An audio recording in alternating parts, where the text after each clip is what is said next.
All right, welcome into today's show. I'm your host, Kurt Mueller, joined by the pitmaster of Blinky's Offset BBQ out of Nashville, Tennessee, Matt Osman. Matt, thanks for joining us, sir. I appreciate it, man. Great to be here.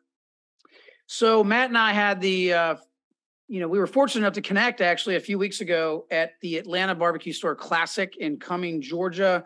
Matt stopped by to say hi, said he was a fan of the show, and I could tell right away that he is super, super passionate about all things barbecue. So naturally, we got along great. And I said, hey, let's come on the show and just chat about barbecue and the journey and competing and all of that fun stuff. So here we are. So for our listeners, take some time, check out and follow Matt and everything he's doing. He's got a unique style of barbecue, which is really, really cool. But you can find him on Instagram. You can find him on Facebook at Blinky's Offset BBQ. On Instagram, there's going to be 2 underscores after the Q there. So check him out. We'll have links to those social media handles in the show notes as always. And let's kick things off here. So journey is a big thing that I love to chat about. It interests me. I just think it's really, really fascinating. So Matt, tell us about this journey into barbecue, into competitive barbecue. How did all this start? So I wish my story was different than so many other people's. It's not exactly the pitmaster's route, although that kind of encouraged along. I've kind of grown up in hospitality or food. I was born in the 80s, and my parents had these little restaurants, because it was back then, called Subway sandwiches and salads. So I would go in the summertime either to our grandparents in the Panhandle. My grandfather was a cotton farmer, pole beans, butter beans, corn, and hog farmer. Eventually went into farming cows, whatnot. Or I would spend the time at Subway. My mom was a manager of a couple area stores. So I've kind of always grown up around food. I was always in the kitchen with my grandmother, aunts. You would find me cooking and not necessarily out playing. So got married, and I married a Texan. As any proud Texan, you want barbecue. I was what I considered at the time a grill master. I could throw down a whole meal, over a bed of coals. Always kind of charcoal, not a knock against propane, but grilling satisfied the food cuisine for my wife for a while, but she just wanted some of that barbecue. And I guess that's where I would lend me jumping into barbecue, was mainly because of my wife. So as most people do in modern times, you hit the internet, ask around, and YouTube, and found these kind of barbecue box looking things that I thought was different, because that's not what I was looking for, but I would look at them. Well, before, I started just cooking some barbecue by myself, my wife let me know that brisket that I took, that first brisket I did, up to a ripe temperature of 170, wasn't exactly what she had come up, being from Texas and known. She's from a small town called Abilene, west of the Dallas-Fort Worth area. It did not hold up to Betty Rose's brisket that she grew up with. Fast forward to about 2018. Got married in 2013, and I'd kind of learned the art of barbecue, if you will. Actually got some decent bark and rendered that fat.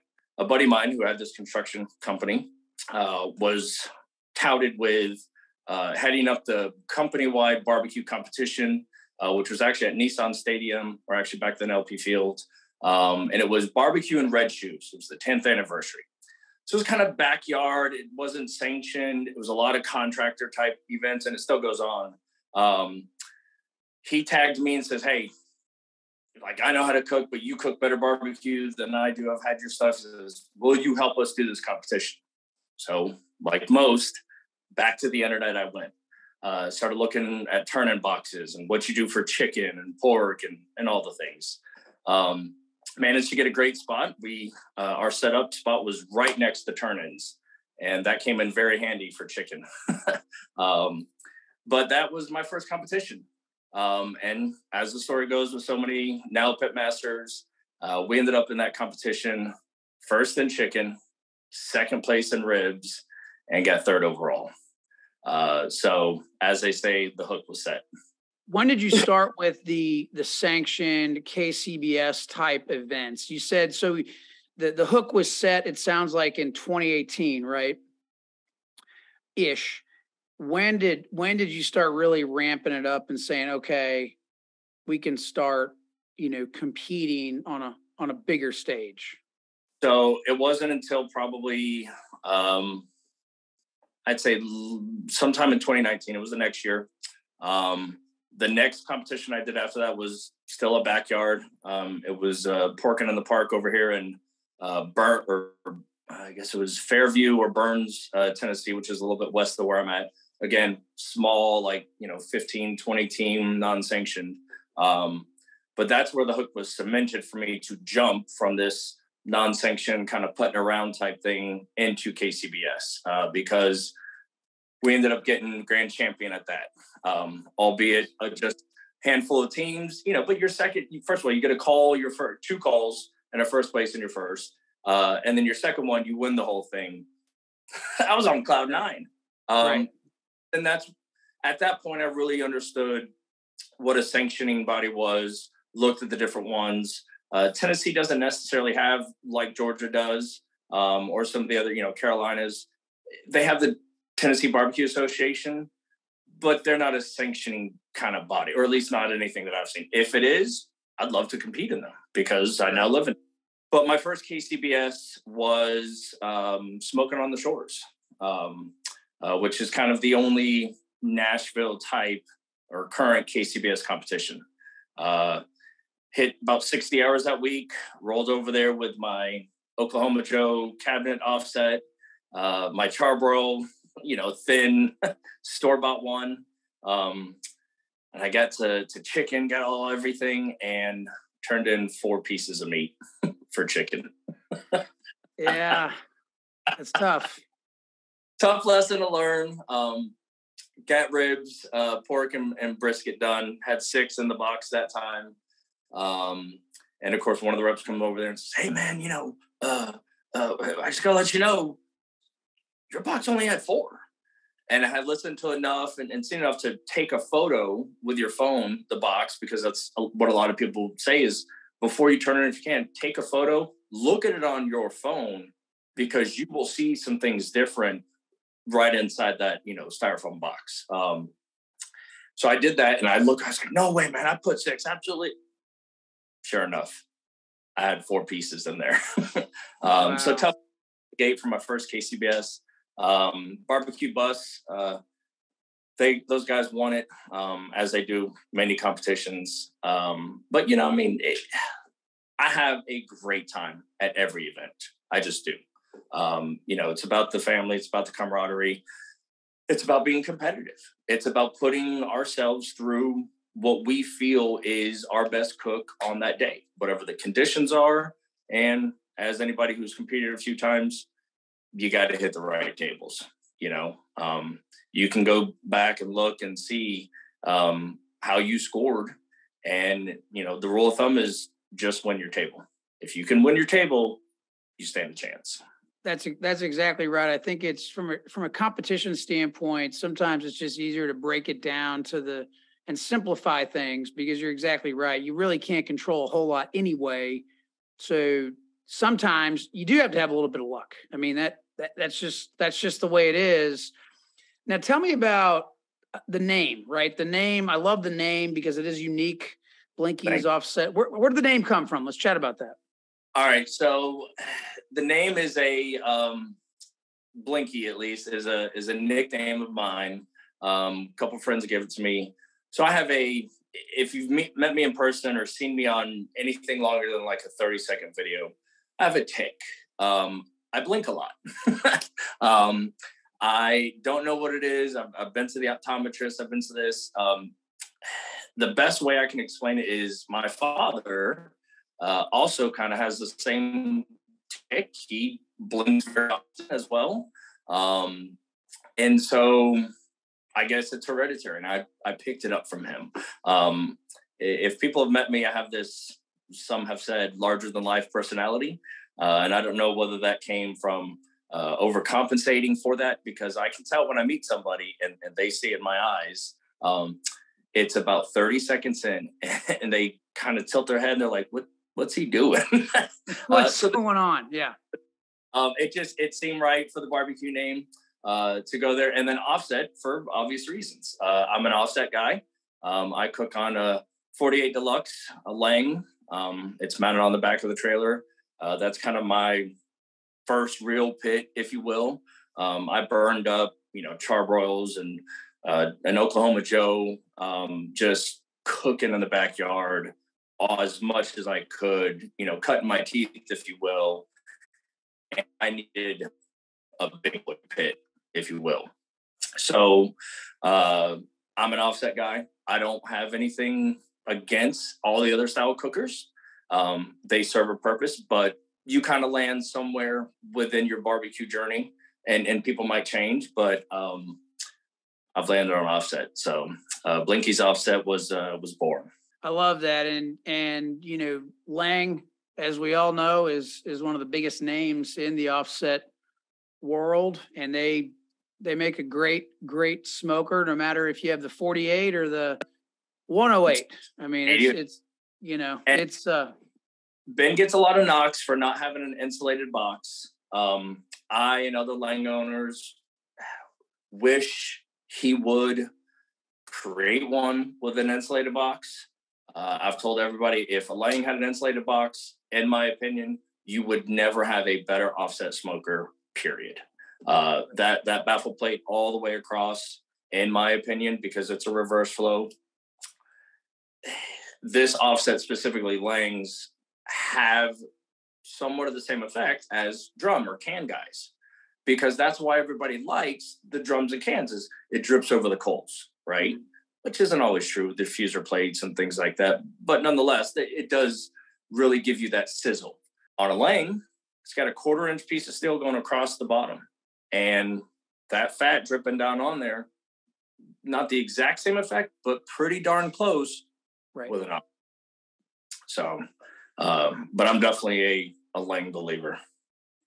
I love that. And now I know you mentioned you started in the backyard. You started with, I think, a master built is what you talked about. What made you transition over, right, to the Lang 48? Because that's a pretty big jump, right? From a master built, charcoal kind of thing to a Lang. What was the mindset? Really, I'm most interested in the mindset. What was the mindset like when you made that switch? I would break it down to about two things. Number one was because all those ones you get, at the box store, they work, they can produce good barbecue. I was tired of going through a 15-pound bag of charcoal and, half a bag of chunks of wood before my cook was over. There had to be a better fuel efficient way to get this one brisket, these 2 pork butts. Space is another thing, but honestly, I cooked so much, 3, 4, 5 times, sometimes in a week, depending on what my work schedule was. And it wasn't just, long cooks like butts and brisket, but chicken. And I cooked so much on those things that the metal is thin. So I literally, that offset box, I burnt them up. I went through about 1 or 2 of those, and then finally got an Oklahoma Joe's cabinet offset. It's a vertical cabinet style. Held's great, etc. It just didn't give me really the barbecue that I knew I could get, if that makes sense. And again, nothing against those, because they've got me to where I am now, and they were terrific starter pits, in my opinion. Started researching and said, you know what? I'm either going to just have to downshift on my enthusiasm for barbecue, or I'm going to have to make the investment. So started asking, started looking. Jambo was a little bit out of my range. Mm-hmm. I looked at Outlaws because, Jay was really kind of getting a market presence. And then I realized there was this guy down in Nahunta, Georgia, who's been doing this stuff since the 80s and started just, hey, who could I, and so Facebook groups and this, and just ask people, what do you love about it? What's the pro? What's the con? So on and so forth. And settled on it. And Ben, to this day, he will tell you I courted Ben for about 6 months. Right. What do I do? And call me when you're ready. I'll be here. Okay. So he is true that the only advice he said, he's like, look, whatever size pit you think you want to get him on, I encourage you to go one size bigger. Mm-hmm. He's like, you're going to kind of eventually regret it. That's been true a few times with me. Especially because I have the deluxe, which has that warmer box over the fire. And I had been drill baffle holes, both over on top of the firebox and then one from the chamber. So that little 3 shelf on the 48, I can actually get about 15 degrees higher than the main chamber because it's sitting right over the box. And basically you can fit 3 half pans. I can really kind of crank it out. I can fill it up. It'll hold 12 pork butts. And that's a good size. Yeah. That's a heavy amount of meat.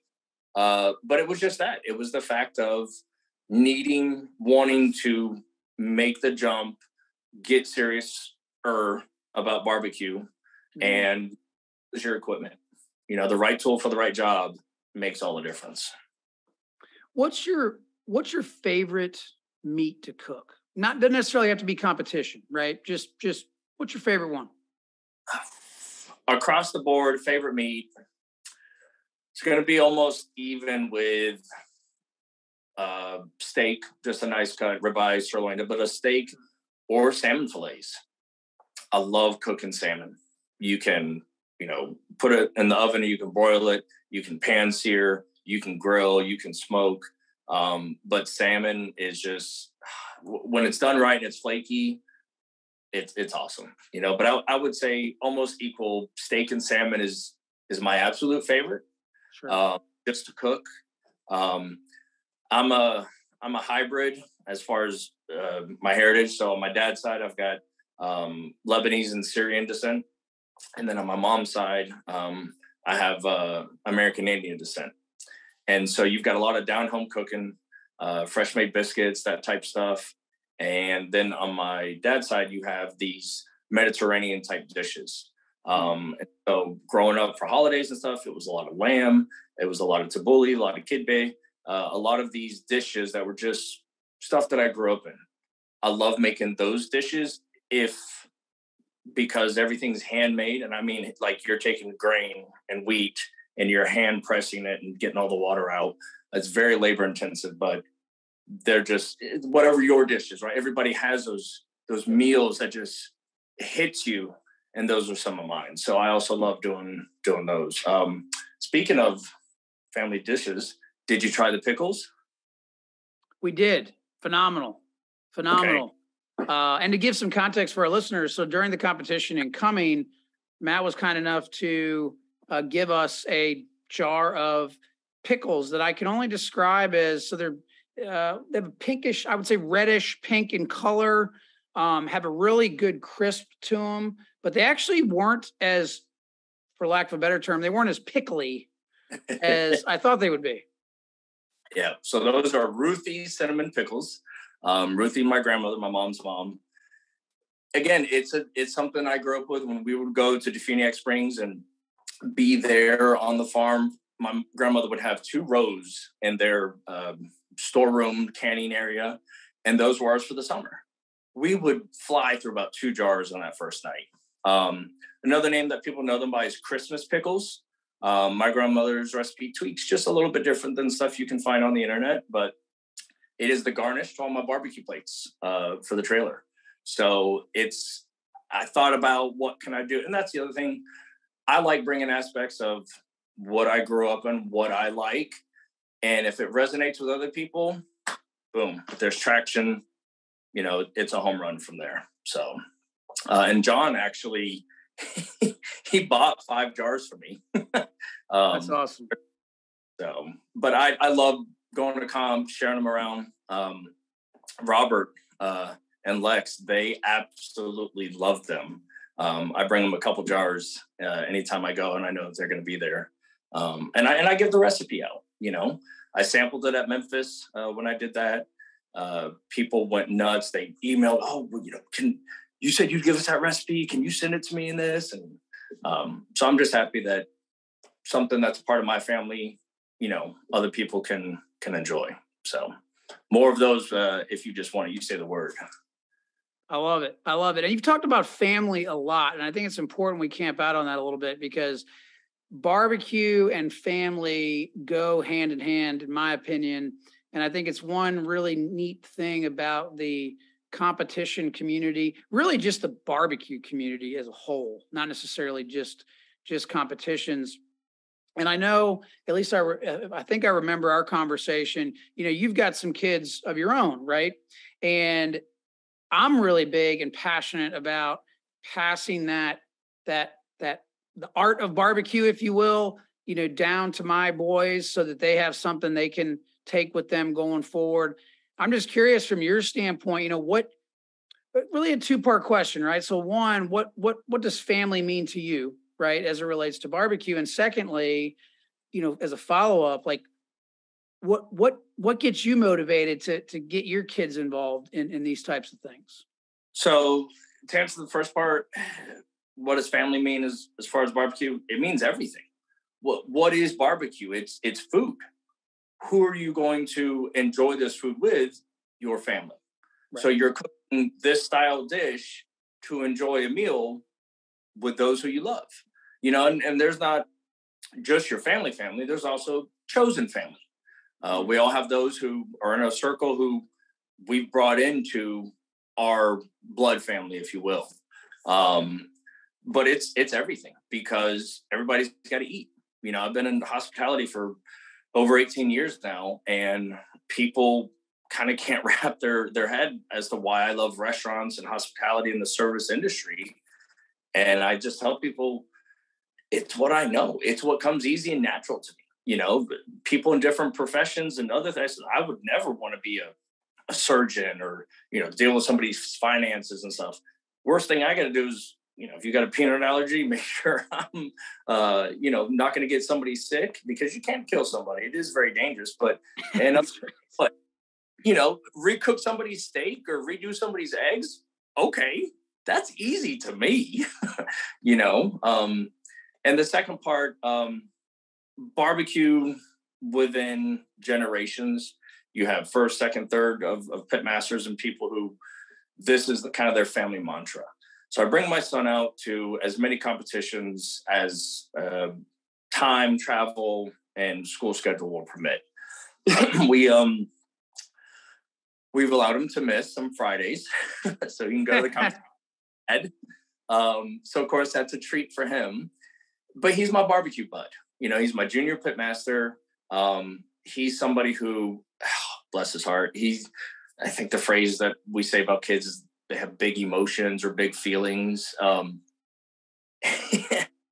Those who have been at a competition that I'm not fortunate enough to get a call will tell you he's in tears. I mean, his daddy's barbecue is the best. And nobody else should be winning other than dad.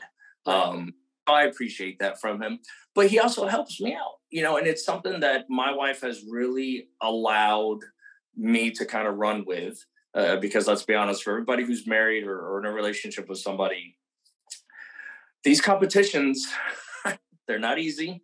They're not cheap. They're stressing. If you go to anybody who's somewhat dedicated, the timeline. Other people listening know the timeline. Comp week starts on Sunday or Monday, at least. Yeah. If you don't already have your meat, you're sourcing in the beginning. Then you get a day, depending on how you break it up, of trimming, a day and a half of load and travel time. Yep. And then what does any of us do whenever we travel? I'll just say like a 4-hour radius. We're dog tired Saturday night or Sunday, and then it's unloading and doing this. And it takes a barbecue wife or a barbecue significant other to kind of be in the background, or for women who compete, because thankfully there's a lot of more women who are a barbecue husband who is behind that pitmaster, somebody going to this competition and really trying to do something to support them. All the like intermediate local ones around here, my wife, our daughter comes out, they get super excited. She's learned not to talk to me too much from from about 11:45 to 1:38, but she kind of helps, and she's been there with a few of them to where, we get that locked in. We're very shorthand, and we're very zoned in into what we're doing.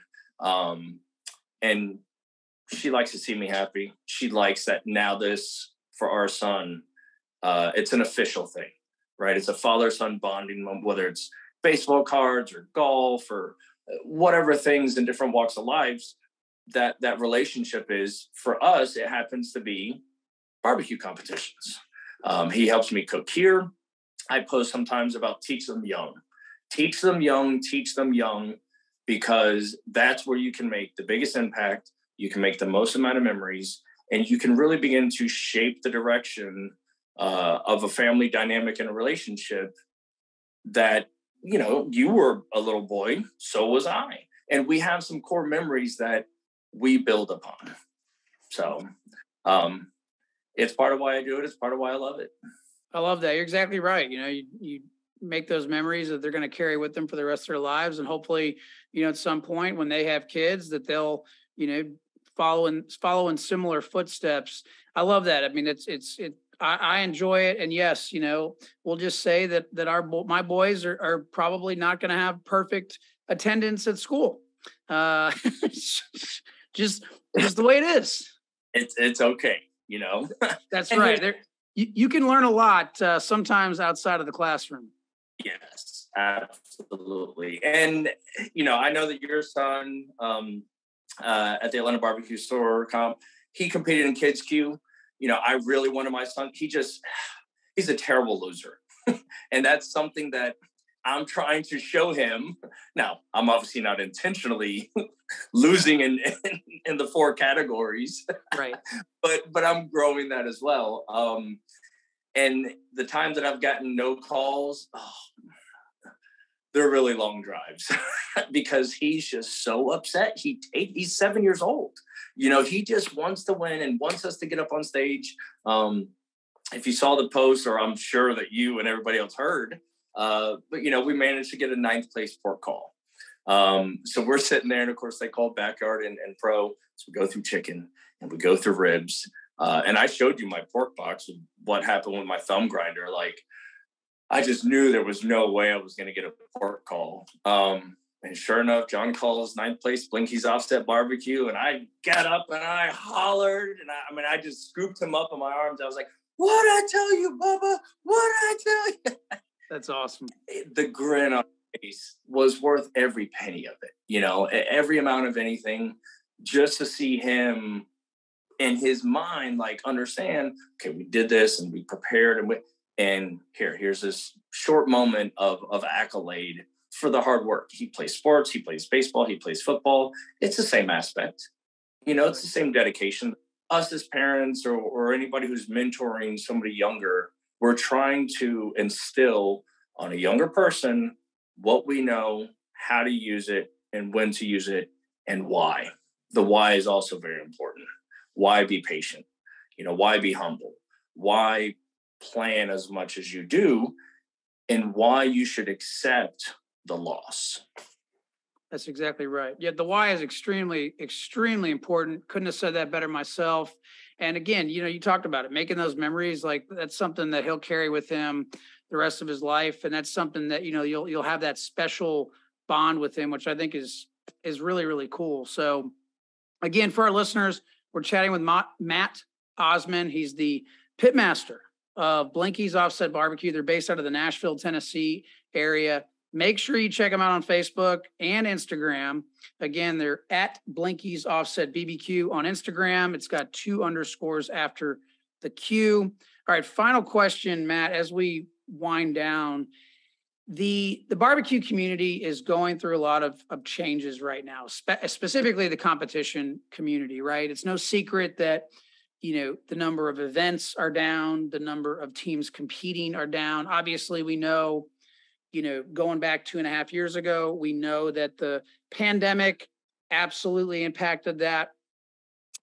I would think, though, at this point, we're really starting to make a comeback. But my question is really centered around, what can we as competitors, we as pitmasters do to make these competitions more fan friendly? What are your thoughts there?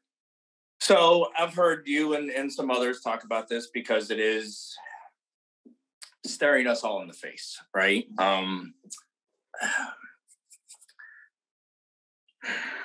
I think my answer is going to be an unpopular one. I just feel like it's the most obtainable. I think there's two sides to this coin.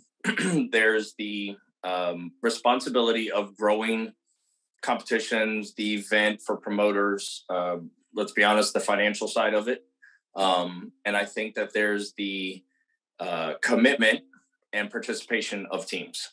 Yep. And I think the crossroads of those two things, in my opinion, you asked, I'm going to answer, would look like this. You have to incentivize the teams. I think you got to get out in front of that. And for points chasers, for all teams to understand the KCBS scoring system, et cetera, I think you have to incentivize them by a 1, perhaps 1.5 or 2 point participation merit. Right. Something like this. Okay, guys, the promoter and KCBS has to really make it as clear as possible to all the spectators. Guys, please don't feed the animals, right? Don't feed the bears, meaning don't come to the teams between what's realistic, 11:30 and 1:35, right? Yeah, like fair. And just a short, whatever way you can professionally get that, like respect that this is crunch time for teams.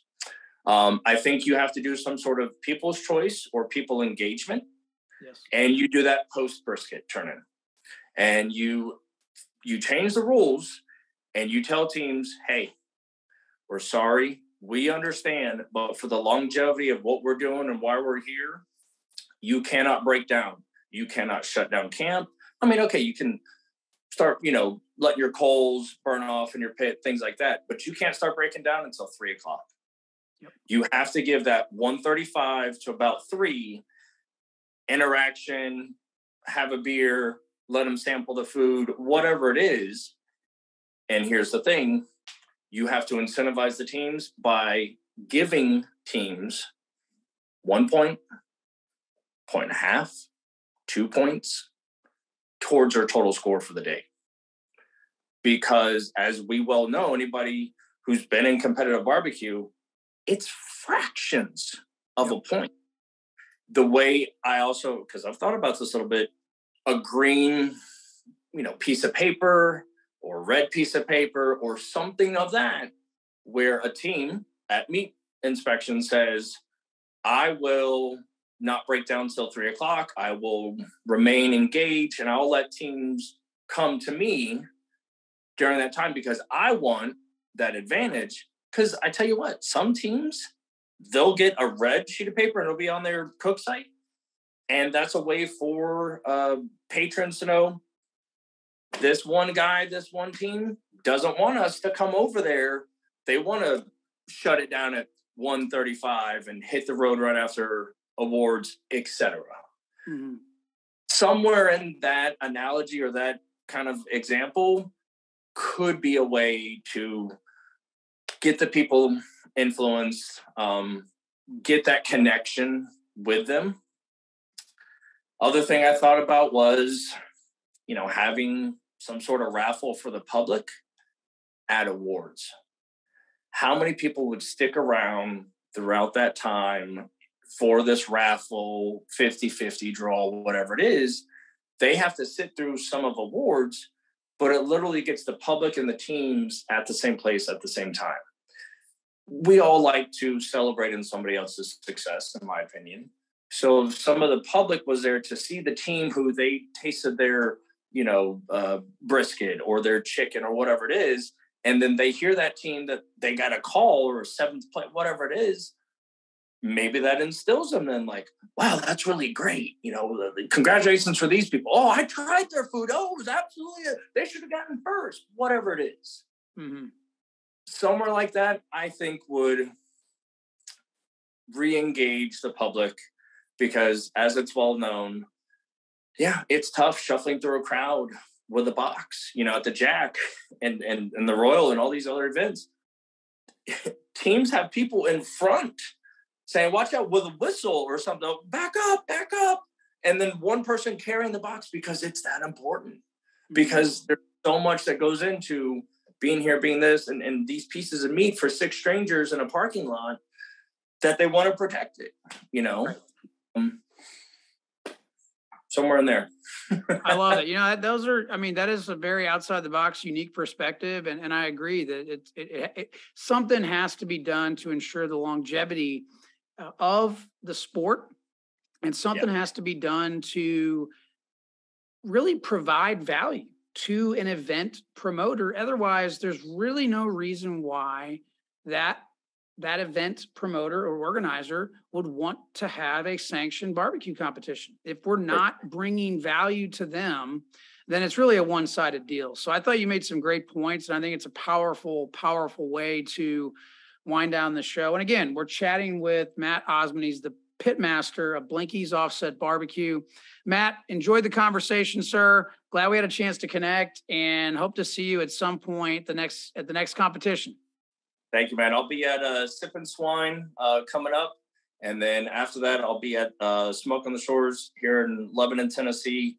My goal is to do about 15 this next year. I rounded out at 10, including Memphis. So, that was a good 22 for me. Managed to get 2 GCs in backyards, but, we're still looking for that KCBS GC. But I have a blast doing it, man. So, and I get to meet great people like you. So that's even better. I love it. Well, that sounds like a busy year next year. And we'll be at a few of those competitions you mentioned. So thanks again, Matt. We appreciate your time, bud. No problem, brother. Thank you.